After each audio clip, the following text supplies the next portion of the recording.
اللہ علیہ وسلم نے فرمایا مبارک ہو اس کو جو اپنے نامہ اعمال میں استغفار کثرت سے پائے. توبہ کہتے ہیں نا مبارک ہو، خوشخبری ہو اس شخص کے لیے جس کے صحیفہ یعنی نامہ اعمال میں کثرت سے استغفار موجود ہو. انسان جو کہ ہر دم غلطی کرتا رہتا ہے تو اس کو توبہ کرنی ہوتی ہے، اور توبہ کے لیے جو ایک فارمل طریقہ ہے وہ کیا ہے؟ استغفار کرنے کا، یعنی باقاعدہ بخشش مانگی جائے. ٹھیک ہے نا، اللہ سے بخشش مانگنا. تو جو شخص کثرت سے بخشش مانگتا ہے obviously اسی کے نامہ اعمال میں بہت زیادہ استغفار ملے گی. تو اگر آپ امیجن کریں کہ آپ کے ایک دن کے جو سارے اعمال ہیں یا ان کی جو کہانی ہے صبح سے شام تک کی، تو ہم سب دیکھیں کہ ہمارے نامہ اعمال میں ہمارے ایک دن کی ڈائری میں کتنی بار استغفار شامل ہوئی، ہم نے کتنی بار استغفار کیا. یعنی لفظ استغفر اللہ یا اللہم اغفر لی یا رب اغفر لی یا اللہ مجھے معاف کر دے کتنی بار کہا، کیونکہ جتنی بار کہیں گے اتنی بار ہی لکھا جائے گا. یعنی جتنی بار معافی مانگیں گے استغفار کریں گے وہی موجود پائیں گے. اور اس کے برعکس دیگر باتیں کتنی ہیں کہ کیا کیا چیز ہے اس میں. اصل بات یہ ہے کہ ہم فالتو باتوں کے اتنے عادی ہو چکے ہیں کہ جو کرنے کی بات ہے اس کے لیے وقت کم رہ جاتا ہے، کیونکہ وقت تو اتنا ہی ہے نا. تو آپ چاہیں تو اس میں اچھی باتیں کر لیں، استغفار کر لیں، اللہ کا ذکر کر لیں، یا کسی کو فائدہ پہنچانے کا کوئی کام کر لیں، اور چاہیں تو ادھر ادھر کی اپنی کہانیاں سناتے ہوئے وقت گزار دیں. کیونکہ بولنا تو ہم نے ہے ہی، وہ تو ہماری فطرت میں کہ ہم نے بولنا ہے، اور صبح سویرے بولنا شروع کر دیں. ذکر کا جو وقت ہے جس وقت ساری کائنات یا زمین آسمان کی ہر چیز ایک طرح سے ذکر میں مصروف ہوتی ہے، چڑیا پرندے ہر چیز چہچہا رہی ہوتی ہے، اور دراصل کیا کر رہے ہوتے ہیں؟ اللہ کی تسبیح ہی کر رہے ہوتے ہیں. تو ہم تو صبح بھی باز نہیں آتے باتیں کرنے سے، فالتو باتیں، تو باقی دن تو پھر ہے ہی باتوں کا. تو ہم سب کو اپنا محاسبہ کرنے کی ضرورت ہے، اور اپنے لیے ایک سوال لکھ کے رکھ سکتے ہیں کہ میں نے آج کتنی بار استغفار کیا. نبی صلی اللہ علیہ وسلم کتنی بار کیا کرتے تھے؟ جی 70 سے 100 بار کیا کرتے تھے، اور وہ اللہ کے رسول تھے، اور ان کے اگلے پچھلے گناہ سب معاف کر دیے گئے تھے. اور ہمارا طرز عمل کیا ہے؟ وجہ یہ ہے کہ ہمیں اپنی غلطیوں کا احساس ہی نہیں، کہ جب احساس ہوتا ہے، ایک تڑپ آتی ہے، ایک پریشانی ہوتی ہے، تو پھر ہی انسان اس کے ازالے کی کوشش کرتا ہے نا. مثلا اگر کسی کے جسم میں کوئی بیماری ہے جیسے کینسر ہوتا ہے اور اس کو پتہ ہی نہ ہو کہ وہ بیمار ہے، تو کیا وہ علاج کرائے گا؟ نہیں کرے گا، حتیٰ کہ وہ مرض اس کے لیے کیا بن جاتا ہے؟ جان لیوا بن جاتا ہے. کیونکہ ہمیں غلطی کا اعتراف کر کے اس کی اصلاح کرنے کی بجائے کس چیز کی عادت ہے؟ اپنے آپ کو جسٹیفائی کرنے کی، کہ جو ہم سوچ رہے ہیں، جو ہم کر رہے ہیں وہ بالکل ٹھیک ہے. ہر چیز کی کوئی نہ کوئی تعویل کر لیتے ہیں.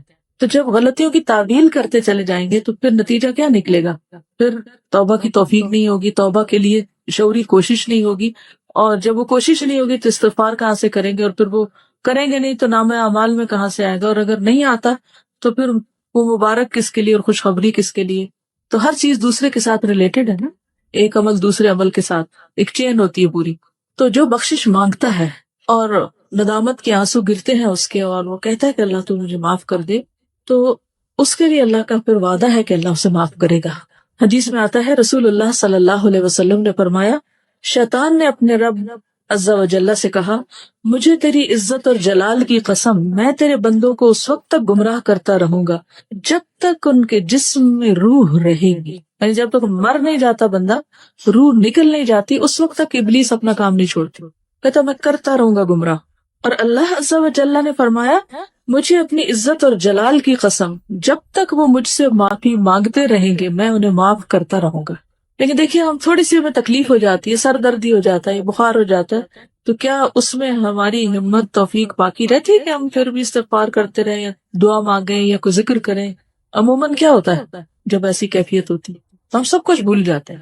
لوگوں سے بات کرنا، کچھ پڑھنا، کوئی کام کرنا، ہر چیز ایک بوجھ لگتا ہے، کچھ بھی نہیں کرنا چاہتے. پھر آپ بخاری کی روایت میں آتا ہے اے عائشہ مجھے تمہارے بارے میں اس طرح کی خبریں ملی ہیں، اگر تم واقعی اس معاملے میں پاک و صاف ہو تو اللہ تمہاری پاکی بیان کر دے گا، لیکن اگر تم نے کسی گناہ کا ارادہ کیا تھا تو اللہ کی مغفرت چاہو، استغفار کرو، اس کے حضور توبہ کرو، کیونکہ بندہ جب اعتراف کر لیتا ہے اور پھر اللہ کی بارگاہ میں استغفار کرتا ہے تو اللہ اس کی توبہ قبول کر لیتا ہے. دیکھیے جب بھی کسی پر کوئی الزام لگتا ہے تو دو میں سے ایک صورتیں ہوتی ہیں، ایک یہ کہ وہ شخص مجرم نہیں ہوتا، اس نے جرم نہیں کیا ہوتا، اور دوسرا یہ کہ اس نے یا کیا ہوتا ہے یا اس کا ارادہ کیا ہوتا ہے، دو میں سے ایک ہی چیز ہے. تو اگر کوئی شخص اس پہ کوئی الزام لگا اور اس نے غلط کام کیا ہی نہیں تو اس کو بالکل اطمینان رکھنا چاہیے کہ میں اس معاملے میں بالکل سچا ہوں اور کسی کی باتوں پر مجھے اوفینڈ نہیں ہونا، مجھے بھڑکنا نہیں، اور مجھے چیخنا چلانا نہیں اور بدتمیزی کا طوفان برپا نہیں کرنا۔ اللہ کو پتا ہے میں نے غلط کام نہیں کیا، اور حمایت کے لیے اللہ کافی ہے۔ اور دوسرا یہ کہ انسان جب گلٹی کانشیس ہو، اس کو پتا ہو کہ اس نے نیت کی تھی، ارادہ کیا تھا اور کچھ نہ کچھ اس راہ پہ چل پڑا تھا یا پھر کر گزرا تھا، تو پھر اس صورت میں بھی صفائی دینے کی اور اپنے آپ کو سچا ثابت کرنے کے لیے جھوٹ بولنے کی ضرورت نہیں۔ اور اگر کوئی ایسا کرے گا تو اس کے لیے معافی کا کوئی دروازہ نہیں پھر، کیونکہ وہ ایک تو غلط کر چکا اور دوسرا اس پہ جھوٹ بول رہا ہے، اور جھوٹ بول کر ایک اور گناہ کر رہا ہے، اور پھر اس جھوٹ کو چھپانے کے لیے شاید ایک اور جھوٹ بولنا پڑے۔ اس طرح وہ گناہوں کی دلدل میں پھنستا چلا جائے گا۔ تو کبھی بھی کوئی ایسی بات ہو تو سب سے پہلے تو اپنے آپ کا حساب لے، محاسبہ کرے، یہ جو میں نے کیا ہے، یہ جو کہا ہے، اس میں اصل حقیقت کیا ہے، کیونکہ یہ اللہ جانتا تھا، یا بندے کو خود پتا ہوتا ہے کہ وہ کہاں کھڑا ہے۔ تو ان دونوں صورتوں میں یہ کتنی بہترین نبی صلی اللہ علیہ وسلم نے راہ دکھائی ہے، اور اس میں انسان کے لیے اطمینان ہی اطمینان ہے۔ پھر یہ ہے کہ معافی کی امید بھی رکھنی چاہیے، کیونکہ شیطان انسان کے اندر بار بار یہ وسوسہ ڈالتا ہے کہ اللہ تمہیں نہیں معاف کرے گا۔ اس وسوسے سے بچنا چاہیے، کیونکہ اللہ کا وعدہ ہے وہ معاف کرے گا، تو وہ کیوں نہیں کرے گا؟ وہ ظالم نہیں ہے۔ رسول اللہ صلی اللہ علیہ وسلم نے فرمایا، اللہ تعالیٰ فرماتا ہے، اے ابن آدم، جب تک تو مجھے پکارے گا اور مجھ سے پر امید رہے گا، ہوپ فل رہے گا، میں تجھے بخشتا رہوں گا جو بھی گناہ ہوں گے، اور کوئی پرواہ نہ کروں گا کہ کون سے گناہ ہیں۔ اے ابن آدم، اگر تیرے گناہ آسمان کی بلندیوں تک پہنچ جائے تو پھر تو مجھ سے بخشش طلب کرے تو میں پرواہ کیے بغیر تجھے بخش دوں گا، ولا ابالی، مجھے پرواہ ہی نہیں، کیونکہ ہمارا کوئی گناہ اللہ تعالیٰ کو نقصان نہیں دیتا۔ بندے عام طور پر جب بندوں کو معاف نہیں کرتے تو کیوں نہیں کرتے؟ کیونکہ بندے بندوں سے ہرٹ ہو جاتے ہیں، یا بندوں کو بندے نقصان پہنچا جاتے ہیں تو وہ معاف نہیں کر پاتے۔ ہمارا کوئی گناہ اللہ تعالیٰ کو اس طریقے پر ہرٹ نہیں کرتا اور نہ اس کو کوئی نقصان ہوتا۔ وہ ایک حدیث قدسی میں آتا ہے نا کہ اگر سارے کے سارے اول و آخر جن و انس سب سے زیادہ فاسق و فاجر شخص کی طرح ہو جائے، اس کے دل کی طرح ہو جائے، تو یہ چیز اللہ کی بادشاہت میں کچھ بھی کمی نہیں کرتی۔ اللہ کو اس کی کوئی پرواہ نہیں، کوئی فکر نہیں، نقصان کچھ نہیں اس کا۔ بندوں کا تو نقصان ہو جاتا ہے نا، اللہ کا کوئی نقصان نہیں ہوتا، تو اس لیے اللہ تعالیٰ کو معاف کرنے میں مشکل بھی کوئی، ویسے بھی وہ عزیز و مقتدر ہے۔ اے ابن آدم، اگر تو زمین کے برابر گناہ لے کر میرے پاس آئے اور اس حال میں مجھ سے ملے کہ میرے ساتھ شرک نہ کیا ہو تو میں تجھے ان گناہوں کے بقدر بخشش عطا کروں گا۔ یہ پوری زمین بھی ایک بندے کے گناہوں سے بھر جائے تو بھی اللہ تعالیٰ معاف کر دیتا ہے، اگر بندہ سچے دل سے توبہ کرنے والا ہو۔ اس میں وہ مثال بھی آپ یاد رکھیے 99 قتل کرنے والے کی، 99 بندوں کے قاتل کی، اللہ تعالیٰ نے اس کو بھی معاف کر دیا، حالانکہ ابھی وہ اس راہ پہ چلا ہی تھا۔ عربی کے الفاظ بڑے خوبصورت ہیں کہ جس کا مفہوم کچھ اس طرح بنتا ہے، اگر تو آسمان بھر گناہ لائے تو اسی مقدار سے میں تمہارے پاس بخشش لاؤں گا، اور زمین بھر اگر تو گناہ لائے زمین بھر بخشش سے تیری طرف آؤں گا۔ لیکن اصل چیز کیا ہے؟ اعتراف، جو سب سے مشکل کام اپنی غلطی کا، یہ کہنا کہ آئی واز رانگ، میری غلطی ہے، میں نے غلط کیا، یہ دنیا کا مشکل ترین کام۔ غلطی کرنے کے بعد عموماً ہم یہی کہتے ہیں نہیں میں نے غلط، دوسرا بندہ غلط ہے، اس کی غلطی، دوسرے کو بلیم کرتے ہیں اور اپنی غلطی بھول جاتے ہیں۔ تو توبہ کے لیے لازمی شرط یہ کہ پہلے بندہ مانے، اقرار کرے کہ ہاں میں نے غلط کیا، ورنہ زبان سے صرف تسبیح لے کے آپ سارا دن 1000 دفعہ کہتے رہے، اگر آپ مان ہی نہیں رہے اپنی غلطی تو کس بات کی معافی مانگ رہے ہیں؟ پھر کس بات کی توبہ کر رہے ہیں؟ کس بات پہ استغفار کہہ رہے ہیں؟ نہ آپ وہ بری عادت چھوڑ رہے ہیں، اور نہ ہی آپ اس کا اقرار کر رہے ہیں، اور نہ آپ اس پہ شرمندہ ہیں، اور نہ آپ کو پورا یقین ہے کہ اللہ اس کو معاف کر دے گا، تو پھر کر کیا رہے ہیں آپ؟ صرف زبان کی ایکسرسائز، یا ہاتھوں سے دانے پھینکتے چلے جا رہے ہیں کہ میں استغفار کر رہا ہوں؟ پھر یہ کہ جب انسان اللہ سے پر امید ہوتا ہے اور واقعی یہ یقین رکھتا ہے کہ میرا رب ہے جو مجھے معاف کرے گا یا معاف کر سکتا ہے، یا وہ کرتا ہے، ضرور کرتا ہے، تو ایسے شخص پر کبھی مایوس نہیں ہوتا، وہ مایوسی کے قریب نہیں جاتا، وہ ہر حال میں پر امید اور مطمئن رہتا ہے۔ ابو ہریرہ کہتے ہیں میں نے نبی صلی اللہ علیہ وسلم کو فرماتے ہوئے سنا، ایک بندے نے بہت گناہ کیے اور کہا ہے میرے رب میں تیرا ہی گناہ گار بندہ ہوں، تو مجھے بخش دے، یعنی میں ہی تیرا گناہ گار بندہ ہوں، تو مجھے معاف کر دے۔ اللہ رب العزت نے فرمایا میرا بندہ جانتا ہے کہ اس کا کوئی رب ہے جو گناہ معاف کرتا ہے اور گناہ کی وجہ سے سزا بھی دیتا ہے، اس کو یہ بھی یقین ہے کہ اگر نہیں معافی ملی تو پکڑ ہو جائے گی، تو میں نے اپنے بندے کو بخش دیا۔ پھر بندہ رکا رہا جتنا اللہ نے چاہا، جتنی اللہ نے اس کو توفیق دی وہ گناہ سے رکا رہا، پھر اس نے گناہ کر لیا اور عرض کیا اے میرے رب میں نے پھر گناہ کر لیا، پھر غلطی ہو گئی، اسے بھی بخش دے۔ اللہ تعالیٰ نے فرمایا میرا بندہ جانتا ہے کہ اس کا کوئی رب ہے جو گناہ معاف کرتا ہے اور اس کے بدلے میں سزا بھی دیتا ہے. میں نے اپنے بندے کو بخش دیا. پھر جب تک اللہ نے چاہا بندہ گناہ سے رکا رہا، پھر اس نے گناہ کر لیا اور اللہ کے حضور عرض کیا اے میرے رب میں نے پھر گناہ کر لیا، تو مجھے بخش دے. اللہ تعالیٰ فرماتا ہے میرا بندہ جانتا ہے اس کا ایک رب ہے جو گناہ معاف کرتا ہے اور اس کی سزا بھی دیتا ہے، تو میں نے اپنے بندے کو 3 مرتبہ بخش دیا، بس اب جو چاہے عمل کرے. اس کا یہ مطلب نہیں جو چاہے اب گناہ کرے تو اب آئندہ کے لیے بھی اس کی بخشش ہوگی. مطلب یہ کہ جب بھی اس سے گناہ ہو تو دیر نہ کرے. وہ فارسی میں آتا نا 100 بار اگر توبہ شکستی باز آ، 100 بار بھی توبہ ٹوٹ جائے تو بھی باز آ جاؤ، پھر بھی پلٹ آؤ، پھر بھی لوٹ آؤ، کیونکہ وہ رب 100 بار توبہ کرنے والوں کو 100 بار معاف کر دیتا ہے. تو اس بات کا یقین کہ اللہ تعالیٰ معاف کر دے گا، اور یہ سراسر اس کے اپنے اختیار میں بھی ہے. یغفر لمن یشاء ویعذب من یشاء. رونا کس بات پہ آنا چاہیے کہ اللہ یہ سب تیرا فیصلہ ہوگا، اگر تو نے معاف نہ کیا تو میرے پاس تو کوئی اور دروازہ نہیں کہ میں وہاں جا کے معافی مانگوں، تجھے کو معاف کرنا ہے اور تو معاف کر دے. تو اس کے لیے تڑپنا بھی چاہیے، یعنی اس کو کھیل نہیں بنا لینا چونکہ اللہ نے معاف کر دینا اس لیے گناہ کر لو اور کرتے چلے جاؤ. کیا پتا کہ توبہ کی توفیق بھی پھر ہوتی ہے یا نہیں. اس امید پہ گناہ نہیں کرنے چاہیے، ہمیشہ اعتراف کی روش پہ چلتے جانا چاہیے. نبی صلی اللہ علیہ وسلم نے لوگوں کو استغفار کی ترغیب بھی دلائی ہے متعدد بار. مثلاً ایک بار آپ نے فرمایا قسم اس ذات کی جس کے قبضہ قدرت میں میری جان ہے، اگر تم گناہ نہ کرتے تو اللہ تعالیٰ تمہیں لے جاتا اور ایسے لوگوں کو لاتا جو گناہ کرتے پھر معافی مانگتے تو اللہ ان کو معاف کر دیتا، کیونکہ اللہ تعالیٰ کو معاف کرنا پسند ہے. انسانوں کو معاف کرنا پسند نہیں، انسان معاف کرنا پسند نہیں کرتے، لیکن اللہ تعالیٰ معاف کرنے سے محبت رکھتا ہے، وہ معاف کرنا چاہتا ہے. شرط یہ ہے کہ کوئی شخص واقعی پھر معافی مانگے. اب آپ دیکھیے کہ غلطی کس سے ہوتی، غلطی کون کرتا ہے. عام روزمرہ زندگی میں دیکھیے کون غلطی کرتا ہے، جو عمل کرتا ہے، جو کوئی کام کرتا ہے، جو کچھ کرے گا اس سے ہی غلطی ہوگی نا. جو کام ہی نہیں کرے گا اس سے کیا غلطی ہونی ہے. ویسے برتن کس سے ٹوٹتا ہے، جو برتن استعمال کرتا ہے، اور جس نے صرف سجا کے رکھے ہوئے الماری میں اسے تو نہیں ٹوٹے گی، اس کے تو بچے رہیں گے. اسی طرح باقی غلطیوں پر بھی آپ نظر ڈالیے. انسانوں کے حق میں بھی ہم سے غلطیاں کب ہوتی ہیں، جب ہم ان سے تعلق رکھتے ہیں تو پھر ہم سے غلطیاں ہو جاتی ہیں. اور اگر ہم تعلق ہی نہ رکھے کسی سے، مثلا ایک شخص جس وقت سڑک پر جا رہا ہو اس سے ہماری کوئی ناراضگی ہے، ہم نے اس کو کوئی نقصان کیا یا اس کو کوئی دل دکھایا نہیں، کیوں؟ کوئی تعلق ہی نہیں ہمارا اس سے. لیکن اپنی بہن سے پوچھئے، اپنی امی سے پوچھئے، اپنے بھائی سے پوچھئے، اپنے ہسبینڈ سے پوچھئے، اپنے بچوں سے پوچھئے، وہ کیا کہیں گے؟ ان کے پاس ہوں گے آپ کے لیے شکایتیں آپ کے خلاف، یا آپ سے کبھی نہ کبھی ہرٹ ہوئے ہوں گے. کیوں؟ کیا وجہ؟ کیونکہ ان سے تعلق ہے آپ کا.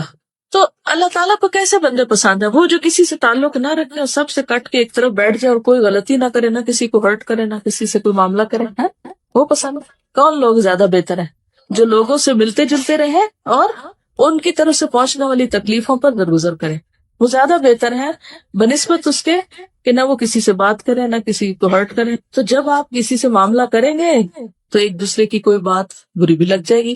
اچھا، انسانی نفس بڑا عجیب ہے، بعض اوقات بلا وجہ کسی کی بات بری لگ جاتی ہے اور بعض اوقات کسی کی بڑی بڑی بات کی پرواہ نہیں ہوتی ہے نا ایسے. تو پھر تو ہم نے اپنے آپ کو بھی نہیں سمجھا، ہم خود بھی کسی ایک چیز پر نہیں، ہم تو اپنے لیے بھی معمہ ہیں، تو دوسروں کے لیے تو ہے ہی ہے. تو اس لیے کبھی کوئی ہمارے بارے میں مس انڈرسٹینڈ کر جائے تو اس کو ایشو نہ بنائے، ٹھیک ہے؟ تو ایزی رہیں گے، ہین لین سہل قریب. تو ایزی رہنے میں آسانی یہ ہے کہ پھر انسان نہ دوسروں پہ بوجھ ہوتا ہے اور نہ دوسرے اس پہ بوجھ ہوتے ہیں. کسی کو ٹکر لگ جائے، کسی کی کچھ خرابی ہو جائے تو سوری کر لیں، بات ختم، اور چلتے چلے جائیں، آگے بڑھتے جائیں. کرنا اس کے علاوہ کوئی چارہ نہیں اور کوئی طریقہ نہیں کہ آپ زندگی میں پروگرس کر سکیں. آگے بڑھنے کے لیے معاف کرنا ہی پڑے گا، بھولنا ہی پڑے گا. دوسروں کی غلطیاں ایسی چیز نہیں ہوتی کہ جن کو آپ یاد رکھیں، ٹھیک ہے نا؟ یہ یاد رکھنے کی چیزیں نہیں ہیں، لیکن عموماً ہم یاد رکھنے والی چیزیں تو بھول جاتے ہیں، ان میں تو ہمارا حافظہ خراب ہے. اور جو یاد نہیں رکھنا چاہیے وہ ہم بھولتے نہیں، کیونکہ ہم بھولنے دیتے نہیں، ان کی گرہ باندھ کے رکھتے. تو اگر آپ کو بہت ہی شوق ہے کچھ یاد رکھنے کا تو کوئی اچھی چیزیں یاد رکھ لیں، تو خود بھی خوش رہیں گے، دوسروں کو بھی خوش رکھیں گے. اسی لیے ہمیں کچھ ڈھنگ کی چیزیں یاد ہی نہیں رہتی کیونکہ ہمارا دماغ کس میں الجھا رہتا ہے. ویسے کتاب آپ کے آگے رکھی ہوئی ہے، صبح ٹیسٹ بھی ہے اور ہاں تو سبق یاد نہیں ہو رہا، کیا وجہ ہے؟ پوچھا کرے رک کر، کیا مسئلہ کیا، کیوں ایسا ہو رہا میرے ساتھ؟ تو کوئی نہ کوئی الجھن ہوگی آپ کے دماغ میں جو اتنی آپ کو الجھائے ہوئے ہوگی کہ آپ کی نظریں بھی الفاظ پہ نہیں ٹک رہی ہوں گی. تو کرنا کیا چاہیے ایسے میں جب آپ کو کوئی چیز اتنا زیادہ ڈسٹرب کر دے؟ پھر ہوتے جانا چاہیے. کیا کریں گے؟ اس شخص کو جس نے 99 قتل کیے تھے اسے کیا سجیسٹ کیا تھا؟ جگہ تبدیل کر لو. جی نیک لوگوں کی بستی میں چلے جاؤ. تو ہم کیا کر سکتے ہیں؟ اصل نہیں پڑھی جا رہی نا بات، تو آپ اس وقت بند کر دیں کتاب، اٹھ کے کچھ اور کرنے چلے جائیں. 5 منٹ لے لیں، 10 لے لیں، کچھ اور کام کر لیں. اتنا بھی خوب دماغ خالی سوچ بھی لے گا اور جو کچھ اس میں آ رہا ہے اس الجھاؤ کا کوئی سلجھاؤ ہو بھی جائے گا اور پھر واپس پلٹ آئے، پھر آ کے فریش کام شروع کر دے. یہ اس وقت کوئی ایسا کام لے لیں کہ جس میں بہت زیادہ آپ کو ذہنی یکسوئی نہ چاہیے. تھوڑی سے اٹھ جائے وہاں سے، اس جگہ کو چھوڑ دیں. غصے کا بھی علاج کیا ہے؟ جگہ چھوڑ دیں، پوزیشن بدل لیں بیسیکلی. ان چیزوں کا بھی علاج یہی ہے کہ آپ ہٹ جائیں وہاں سے. پھر اللہ سبحانہ و تعالیٰ قرآن پاک میں فرماتے ہیں افلا یتوبون الی اللہ ویستغفرونہ، کیا وہ اللہ سے توبہ نہیں کریں گے، استغفار نہیں کریں گے؟ واللہ غفور الرحیم، اور اللہ غفور الرحیم ہے. نبی صلی اللہ علیہ وسلم کو حکم دیا گیا واستغفر اللہ ان اللہ کان غفور الرحیم، اور اللہ سے بخشش طلب کیجیے، اللہ تعالیٰ یقیناً بہت بخشنے والا، رحم فرمانے والا ہے. سب لوگوں کو حکم دیا گیا توبوا الی اللہ جميعا، اور وان استغفروا ربکم ثم توبوا الیہ. سورۃ ہود میں ہود علیہ السلام نے اپنی قوم کو کہا تھا کہ اپنے پروردگار سے معافی مانگو اور اس کے حضور توبہ کرو. پھر نوح علیہ السلام نے بھی کہا فقلت استغفروا ربکم انہ کان غفارا یرسل السماء علیکم مدرارا. ہود علیہ السلام نے کہا وَيَا قَوْمِ اسْتَغْفِرُوا رَبَّكُمْ ثُمَّ تُوبُوا إِلَيْهِ. شعیب علیہ السلام نے کہا وَاسْتَغْفِرُوا رَبَّكُمْ ثُمَّ تُوبُوا إِلَيْهِ. نبی صلی اللہ علیہ وسلم نے اپنی قوم کو استغفار سکھائی نہیں، اپنے لوگوں کو. نبی صلی اللہ علیہ وسلم کے پاس جب کوئی آ کے یہ کہتا ہے یا رسول اللہ صلی اللہ علیہ وسلم جب میں اپنے پروردگار سے دعا کروں تو کیا کہا کروں؟ تو آپ نے فرمایا کہو اللہم اغفر لی وارحمنی واہدنی وارزقنی، اے اللہ مجھے معاف کر دے، مجھ پر رحم فرما، مجھے ہدایت دے، مجھے رزق دے. اس کے بعد آپ نے انگوٹھے کو نکال کر باقی 4 انگلیوں کو بند کر کے فرمایا یہ 4 چیزیں دنیا اور آخرت دونوں کی جامع ہیں، یعنی جس کو یہ 4 چیزیں مل گئی اس کو دنیا آخرت سب کچھ مل گیا. 2 سجدوں کے بیچ میں ہم یہ دعا پڑھتے ہیں، ٹھیک ہے؟ تو تھوڑا شعوری طور پر پڑھنے کی کوشش کریں کیونکہ اس میں دنیا اور آخرت کی بھلائیاں ہیں اس دعا میں. اور ویسے بھی دعا کرتے وقت اگر انسان استغفار کرتا ہے تو ایک طرح سے پہلے اس کے گناہ دھل جاتے ہیں، پھر اس کے بعد اللہ کا قرب مانگتا ہے، اللہ کی محبت مانگتا ہے، باقی چیزیں مانگتا ہے. تو یہ ایسے ہی ہے کہ جیسے انسان پہلے نہائے دھوئے پھر خوشبو لگائے، ٹھیک ہے؟ نبی صلی اللہ علیہ وسلم اسلام قبول کرنے والے کو سب سے پہلے استغفار سکھاتے تھے. یہ صحیح مسلم کی روایت ہے. کان رسول اللہ صلی اللہ علیہ وسلم یعلم من اسلم یقول اللہم اغفر لی وارحمنی واہدنی وارزقنی. ٹھیک ہے، جب کوئی مسلمان ہوتا تو آپ اس کو یہ کلمات سکھاتے کہ یہ مانگو. پھر ایمان والوں کی صفت بھی یہی ہے وبالاسحار هم یستغفرون والمستغفرین بالاسحار، سورۃ آل عمران میں آتا ہے. خاص طور پر عورتوں کو استغفار کا حکم دیا گیا ہے. حدیث یاد ہے کسی کو؟ اور کیوں دیا گیا؟ صحیح مسلم کی روایت ہے رسول اللہ صلی اللہ علیہ وسلم نے فرمایا اے عورتوں کے گروہ صدقہ کرتی رہا کرو اور کثرت سے استغفار کرتی رہا کرو. یعنی ہم خواتین کو اور بھی زیادہ استغفار کی ضرورت ہے کیونکہ میں نے دوزخ والوں میں زیادہ تر عورتوں کو دیکھا ہے. ان عورتوں میں سے ایک عقل مند عورت نے عرض کیا کہ ہمارے کثرت سے دوزخ میں جانے کی وجہ کیا ہے؟ ان سے سوال کیا.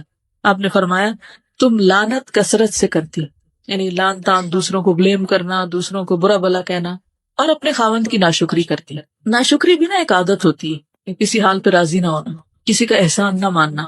پھر اسی طرح یہ ہے کہ ہمیں صرف اپنے لیے نہیں دوسروں کے لیے بھی استغفار کرنی چاہیے. وہ بھی ہم نماز میں کرتے ہیں، اسے بھی تھوڑا سا شعور کے ساتھ کیجیے.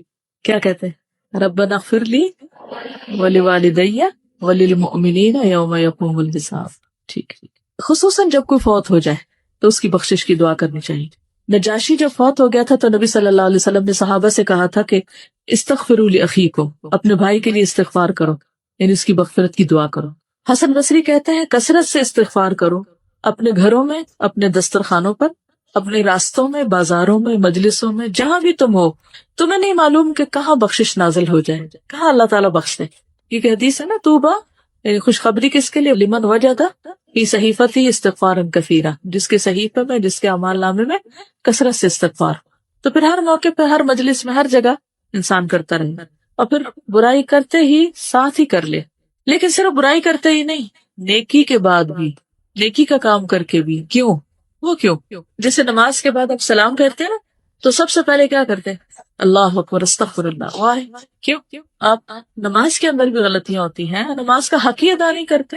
اور شابش نیک کام کرتے ہوئے ہو سکتا نیت میں کوئی خرابی ہوگی، اور تکبر سے بھی بچتا ہے انسان کہ ہم اس کا حق ادا نہیں کر پائے، یا اللہ تو معاف کر دے، ہمیں جو کرنا چاہیے وہ ہم نے نہیں کیا، اس سے ایروگنس نہیں آئے گی کہ ہم نے بہت کچھ کر لیا، جو کرنا چاہیے تھا وہ کر نہیں پائے۔ ما عبدنا کا حق عبادتک، فرشتے کہیں گے نا، اور حقیقت بھی یہی ہے نا، ہم میں سے کون سیٹسفائیڈ اپنے کاموں سے کہ میں تو بہت اچھے کر رہا ہوں، یہ دھڑکا لگا رہتا ہے کہ کل جب کھلے گا اعمال نامہ تو پتہ نہیں کون سا کام کس کوالٹی کا نکلے گا اس میں سے۔ اول تو نیکیاں کرتے ہی کام ہے، جو کر لیتے ہیں ان کو خراب بہت زیادہ کر دیتے ہیں، مختلف چیزوں سے ان کو ستیہ ناش بھی کرتے ہیں یا ان کی شکل بگاڑ دیتے ہیں۔ تھوڑا سا کام کر لیتے ہیں تو بس چین نہیں پاتے جب تک لوگوں کو بتا نہ بیٹھے کہ یہ میں نے کیا تھا۔ کہ جیسے ابھی بات یہ تھی نا کہ اگر کوئی بات کر رہا ہو تو میں تو پہلے سے ہی کرتا ہوں، مجھے تو پہلے ہی پتا ہے، یہ تو میں پہلے سے جانتا ہی ہوں، یہ تو مجھے آتی ہے، یہ میں نے تو کیا تھا، عموماً کیا جملے ہوتے ہیں، ہاں